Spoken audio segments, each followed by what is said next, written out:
What is up, my dudes? It's the Reddit Fairy, and I'm back with an episode of r/Tales from Tech Support. Now, I know I've covered some r/Tales from Tech Support in some other videos, but I haven't done one episode exclusively on this subreddit, and because it is so near and dear to my heart, I thought I was about due to make one just for this subreddit. So, without further ado, sit back, relax, and let's get into some IT craziness. Hurricane Dorian Aftermath. Posted by user PanCubano159. This story literally happened yesterday. So, being the sole IT admin of a company based in Miami that produces juices for supermarkets, I was very stressed over what kind of damage Dorian could cause us. I triple-checked everything and prepped the entire company. Shutdown procedures, verified backups both local and off-site, tarps, garbage bags, disconnected anything that didn't need to be connected, etc.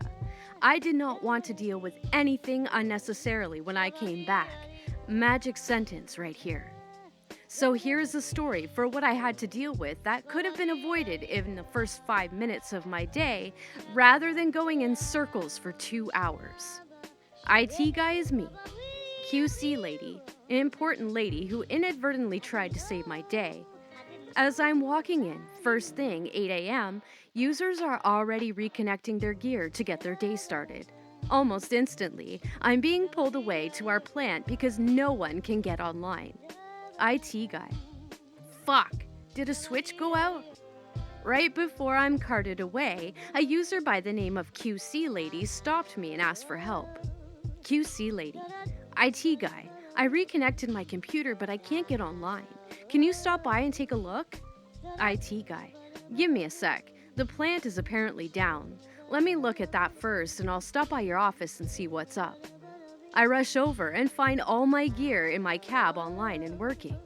What is even more interesting is that half the phones in the plant office cannot dial out or receive calls, and all PCs have internet but are having a hard time reaching resources across the LAN. I somehow managed to get the PCs behaving again, but the phones are still foobar. After a bit, I get a call that the president is having issues with Wi-Fi. Away I go. I find the president with his laptop stating he cannot connect to our ERP, but he can access the internet. Strange. This is just like in the plant. I do some basic troubleshooting and decide to check what IP his laptop has so I can check the wireless controller. Just for some background, my network is technically 2 physical networks. I have a data network, 192.168.1.x, with multiple VLANs to split off things like guest Wi-Fi, corp LAN, management, etc., and a separate flat voice network, 192.168.100.x. These networks are not connected. They never talk to each other because the VoIP vendor is finicky. Some of you will already know where this is going. So I pull up an ipconfig/all on this laptop and see 192.168.100.138. IT guy. What? What? What are you doing here? I was furious because how the fuck is this machine getting this IP? IT guy. Shit, I have a bridge somewhere. I started panicking because this bridge could literally be anywhere. I have my MDF and a couple of IDFs littered about due to this operation spanning across multiple buildings. So I took a step back from my panicking and logged into my core switch. Sure as shit, my ARP table has about 50 plus more devices than what I'm accustomed to seeing. I needed a plan to try and get this resolved quickly, because if I take too long, everyone will have finished reconnecting themselves and I'll never get anything done once the complaints start flooding in. IT guy. Okay, I can see now an entire network when I shouldn't be able to. How can I use this to find this fucking bridge? So I started thinking, I know what's supposed to be on my data network and vice versa. And I know of 2 devices that live in the MDF together, but do not talk to each other ever. So I grab the MAC and my firewall and the MAC of our VoIP's router. I know where my uplinks are supposed to be on all my IDF switches, so let's do some probing. I log into all my IDF switches at once, checked my ARP tables against my firewall's MAC, and get G49, G50, G26, G50, G25. Okay, that's correct. Let's check the router. G3, G50, G26, G50, G25. IT guy. G3? Who is this? I walk over to this IDF switch, find G3, pull out my phone that is unfucking fortunately on the VoIP IP range, and start pinging the VoIP router. I pull G3 and it stopped. What port is this? I check my patch panel and it's D16.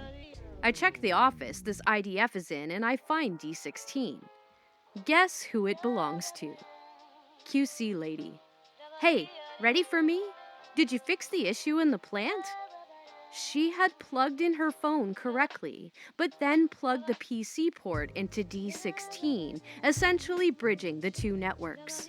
I removed the cable, connected her PC correctly, reconnected the G3, and for some reason heard Gordon Ramsay saying, "Finally, some delicious fucking networking."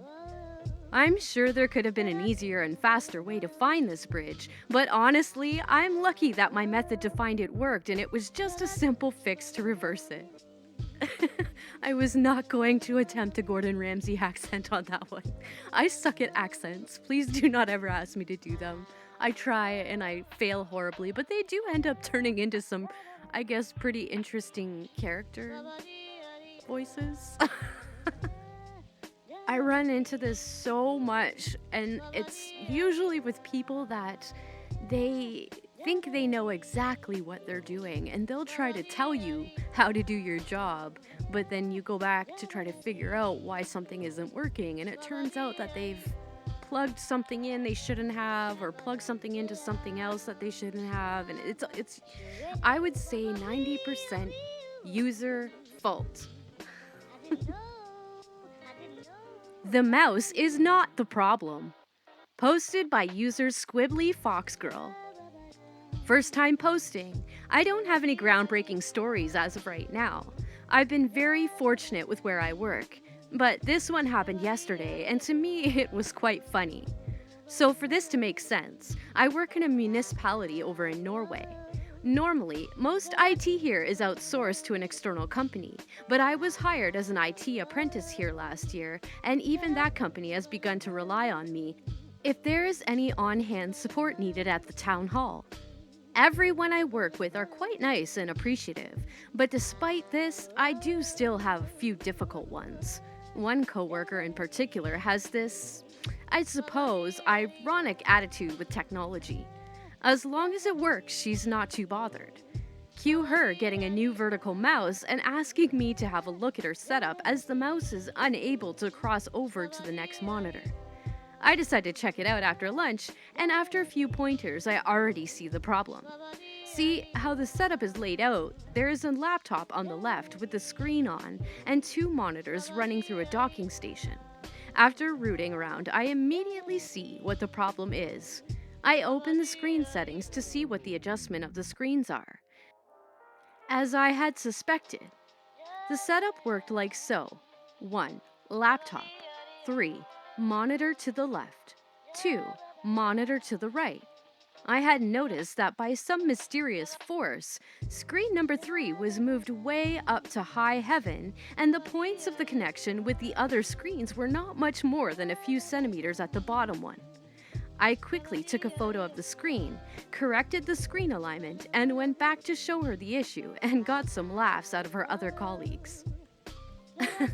This reminds me of another person I helped where they had a setup like this. They had their laptop connected to a docking station, which had a second external monitor, one external monitor set up, and she kept saying my other desktop isn't working. So I'm looking through the list and I'm like, I only see one computer listed for you, and that's your laptop. And she's trying to explain to me she's got a whole other computer set up to the screen, but I think it took me like probably an hour and 15 minutes to find out from her that she actually had a docking station. Like, she just kept saying it was a whole separate computer with a tower. I don't know where she was seeing this tower from, but we wanted someone like you, but cheaper. Posted by user Law Techie. I occasionally get offers for side work that I can't or don't want to do. It's evening. I'm on the road for work, sitting in my hotel bar with a book and a pint. My phone rings and it's Oliver, an acquaintance from law school. They've got a problem. Someone at their smallish law firm clicked on the wrong attachment and ransomware happened. Oliver, you need to come here and fix this. Me, don't you have IT people? Oliver, they're not security-minded. In law school, you were always the go-to person for computers. Me, I'm out of town until the end of the week. I can recommend a few people who may have availability. Oliver, no, we'd prefer to have you come as soon as possible. Me, well, I've got a previous commitment. If I can come next week, my bill rate is X dollar amount. Oliver, that's more than I bill per hour. Can you be more reasonable? Me, I'll recommend some cheaper alternatives and get back to you. I call a person I know, Alan, who just is starting out, and walk him through the scenario. Do a 3-way call with Oliver, and we have a contract before my third beer. Next day, same hotel bar, same book, different beer. Alan calls me. Alan's competent, but all his social skills come from the auto body shop that it was his previous career. Alan, these fuckers are so fucking stupid. Some idiot lawyer launches a crypto locker, then sends it to the help desk for help opening this attachment. On a Friday evening. Help desk doesn't notice it until Monday morning when it's too late. It's spread to a bunch of shares and other PCs. Me, well, that's a mess. Has someone posted a decryptor or key for that variant? Alan, nope. Me, backups? Alan, we're still trying to find ones that aren't cryptoed, but backups are stupid. Me, can you recover from them? Alan, they don't know what they have. Some backup sets are partial, others incomplete, or a couple of folders. Me, pay the ransom? Alan, they're convinced paying the ransom is illegal. 1 or 2 of the old guys are annoyed I can't just fix it by wiggling my nose. Me, ugh. Well, fight the good fight. Let me know how you're doing tomorrow. Alan, see you. I managed to have some half-decent food before Oliver sends me an email complaining about Alan's lack of diplomacy. I call Oliver. Me, hey, caught your email. Is this something I have to fix tonight? Oliver, well, Alan has been a bit brusque. We hoped you would be able to come in and finish the work. Me, you wanted someone cheaper, and I got you Alan in a day. Oliver, we wanted someone who could do the work at a reasonable rate while understanding that this is a law firm. Me, I'll talk to him, but he's not wrong. It sounds like your IT staff isn't doing the basics. Oliver, that's not the point. Me, he's frustrated the way one's father might be frustrated after you try to wash his nice wristwatch in the toilet. It's annoying if you're 3. If you're a professional, it's infuriating. I'll talk to him. Oliver, thank you. I text Alan. Be nicer to the dumb ones until you get paid. Night turns into day. I go through another day of doing security things for an actual client while keeping an eye on my email. Around 3 p.m., the post-lunch tiredness kicks in, then replaced with panic as I get dueling emails from Oliver and Alan. Oliver has written several paragraphs that I read as, Alan's an asshole who doesn't know his place. Alan's email is simply, stop the stupid. I've got 10 minutes before my next interview to fix this. I call Alan first. Alan, yep. Me, I get that the stupid burns. Despite that, how's it coming? Alan, bastards. Their outsourced provider is dumb. They kept dumping encrypted files back at us. After the fourth try, we got the clean restores off the affected files, but some are much as 2 months old. That MSP is horrible. Me, could you walk out right now? Alan, I'm running every scan I can to find and remove the malware before I give this dump back to them. Me, right, you don't want to reinfect them. Alan, and they're riding my ass on that. They don't think it's required. Me, okay, thanks. I'll talk to them and see if I can figure out what's going on. Alan, thanks. I call Oliver. Oliver, why is he still here? Me, well, he wants to make sure that you don't reinfect. Oliver, that's just padding the bill. Me, if you think your existing IT staff can disinfect the file, that's your choice. You need some help, that's for sure. Oliver, listen, we'll pay Alan, but we still feel like we were taken for a ride. This took longer than it should. Me, okay, I wish this had worked out better. Alan can finish soon and he'll leave the cleanup for your IT crew. I text Alan that he's getting paid and to leave the remaining work to the MSP. Oliver gets a long email explaining the remaining work. 2 weeks later, I get an email from Oliver. Turns out that the same lawyer tried to open the same infected document. And well, they needed another referral. But someone cheaper this time, as they were still sore about Alan. I am not a good person. I sent Ian. So, I'm reading in the comments that there are some stories about this Ian person that I just might have to get into in another episode. So, I'll be following for this. But, oh my god, we deal with this shit all the time. Like, if an email if you're not expecting an invoice from someone, and especially someone who doesn't normally send you invoices and things like that, or somebody who you don't normally get emails from sends you a file, why would you think in this day and age that it's okay to click on it?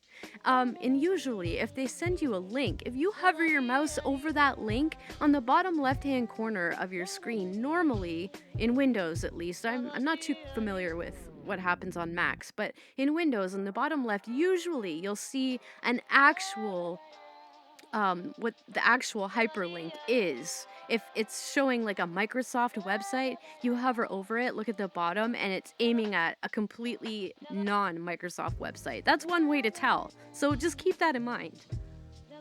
Another thing is these scam companies are horrible at spelling. Pay attention to grammar and spelling.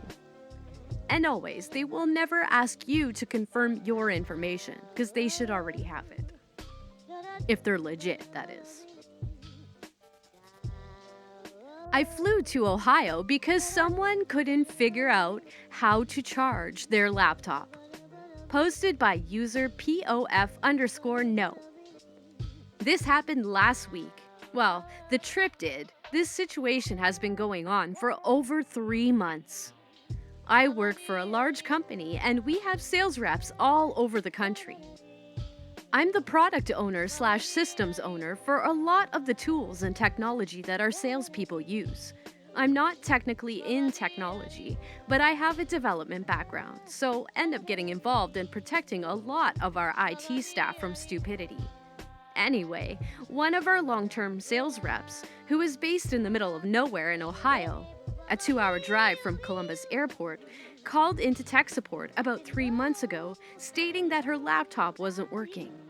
We had our annual sales meeting in June, so we told her to bring the laptop with her, as we always bring some of the IT folks for stuff like this. She brings the laptop, and the IT lead notices battery is dead, so charges it up, and it turns on fine. We tell sales rep. She confirms it's working now, and we thought it was a fluke or maybe a bad charger, so we gave her a spare charger. The week after the sales meeting, she emails and calls us to say that the issue is back and her laptop won't turn on, as she's charged it all night with the new charger. We start thinking something could be wrong, so we order her a replacement, send it out, and send her a box to send her laptop back in. She confirms replacement is working, and we received her laptop, charged it up, and it worked fine. So we ended up testing and reissuing it to someone else who didn't have any issues. A few days go by, and sales rep calls in again and tells us the same issue with her laptop. It's not turning on. We ran through troubleshooting, and our IT lead did a FaceTime call with her, and she was completely belligerent at this point, yelling at me, our IT staff, and my manager, who is the CIO of our division. We ended up sending her multiple replacements, and they would consistently stop working after about 3 days. She sent an email to all our C-level executives complaining about me and the IT staff that we keep sending her broken computers and don't understand laptops, and that she wants one of us to come to her home office ASAP. Otherwise, she's entertaining offers from competitors. Well, head of sales told us that we needed to fix this. She refused to come into us, even though part of her territory is only 2 hours from us. And since she made a big stink, so my pregnant ass, yep, I'm pregnant, had to fly to her that last week. She wouldn't even meet me in Columbus at a hotel. I had to drive 2 hours to her home office. So I get to her home office, and she shows me her laptop and the charger and what's going on. The plug for the charger has a square back instead of a round one. It's almost the same shape as where the Ethernet cord goes. Guess where she was putting the charger? So that is why her 8 or so laptops we sent her stopped working. After 2 to 3 days, the battery would die because she wasn't charging it properly. I taped a sticky note on top of her laptop with an arrow pointing to the left where the charger goes so she doesn't get confused. She barely thanked me and told me it was my fault for changing our laptops from HP to Dell, that there are too many square holes, so how is she supposed to know where the charger goes? I didn't make that call, by the way. Our parent company did because they had a better lease agreement. And to make matters worse, when I got there, she said to me, "Oh, you look puffy. Have you gained weight?" No, bitch, I'm pregnant. But not pregnant enough to really tell anyone yet, and that is why I'm puffy, you a-hole. I obviously didn't say that, but I told her it was from the flight and the 2-hour drive from the airport. She's a jerk. Fuck yeah, she's a jerk. Oh my god. I'm so glad that my tech support is only limited by phone calls and emails, because my face would betray me every single time. Not to mention the words that might come out of my mouth, because, you know, as you guys know, I'm not known for being censored. Oh shit. Earned my keep today. Posted by user Turbo Jelly. Is Turbo Jelly there? A quivering voice asked from outside the workroom. Recognizing the call to action, I took a final sip of my tech fuel, coffee to you non-techs, and turned to face my latest user in distress. Sure, what's the problem? I asked, not realizing that I was about to test my tech knowledge to the limit. The thingy's broken. The small, unsuspecting student replied. Eyeing my victim, my many years of experience told me that the lack of computer upon their person inevitably meant that the offending device was in their classroom, and the child had been sent to escort me to the location. Lead the way, I replied. Off we went, stalking through the quiet halls of a school during lessons, heading to the room that held my adversary. Here it is. The teacher presented me a laptop with symbols on the screen. The class was unable to decipher. One glance, and I was able to recognize the symbols formed a language that was descended from several ancient forms and was much more commonly known as English. Lucky for them, I am semi-fluent, so I set to work deciphering the 3-word message that had a class of educators and educatees stumped. Continue to boot. Instantly, my years of IT support came into effect. Mental flowcharts started processing incoming data. Results were compared to my vast internal database of problems and fixes until finally, a solution presented itself. With no flourish or fanfare, I leaned forward, the whole room holding its breath to watch the wonder of a magical fix. My eyes found their target, sending commands to my fingers to reach out and stab once at the keyboard in front of me. Years of experience guiding my digit as it descended to one key in particular. An arrow point to the left with a little upwards tail. My Herculean task complete, the laptop continued to boot, and the logon screen soon appeared. My job done, I wandered back to my lair, safe in the knowledge that I had more than earned my pay for the day. Success. TLDR. Read the message. I love these stories. They're reminding me of my own personal stories, and that's what I like about doing these videos, is when I can relate to them and share some feedback. So this reminds me of, there's a large company that we support that uses their own software. They use thin clients to connect to this software, and like through a virtual machine. But this one,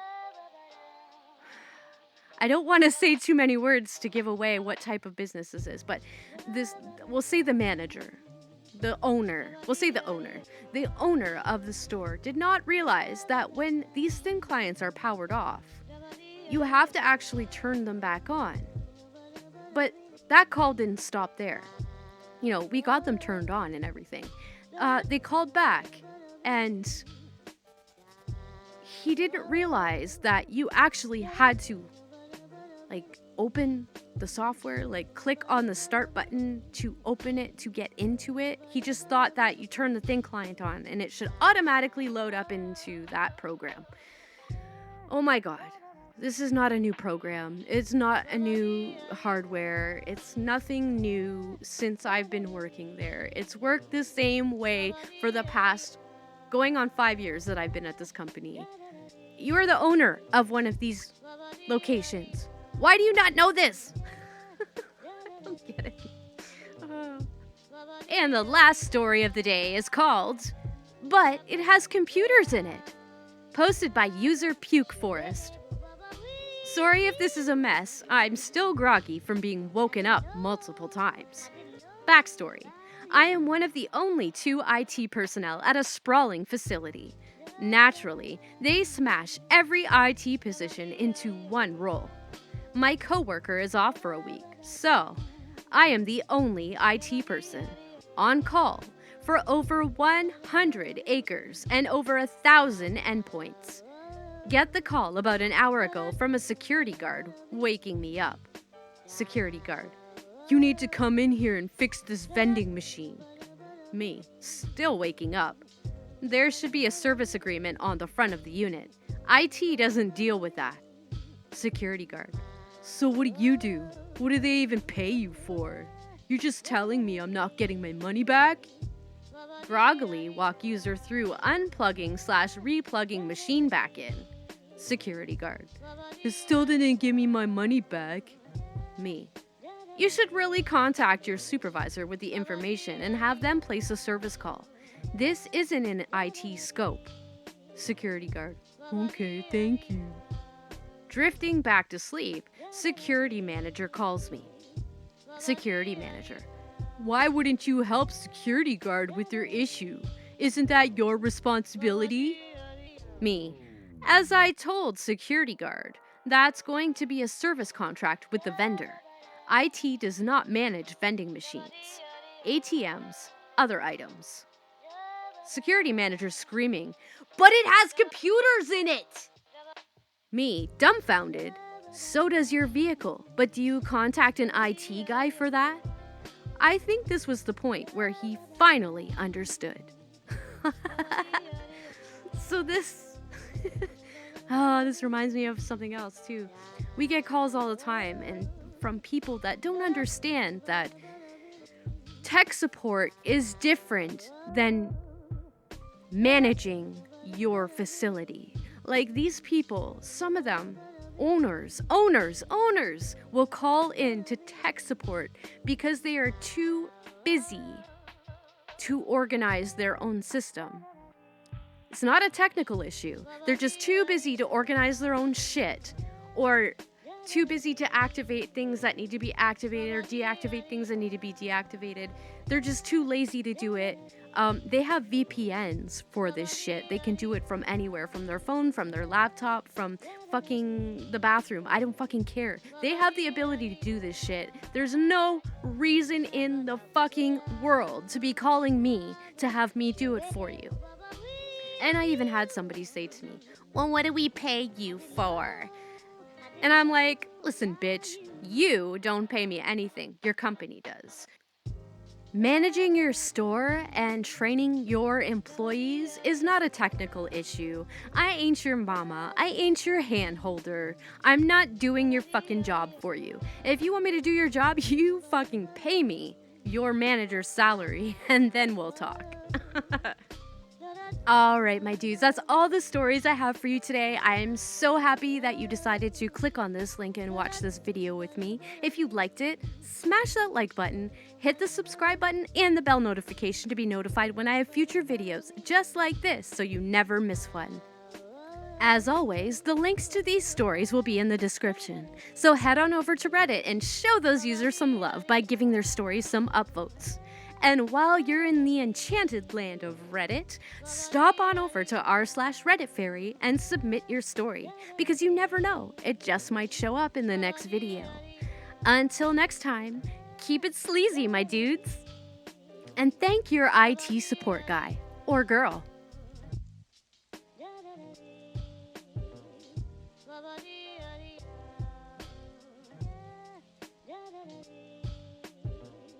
Ba ba dee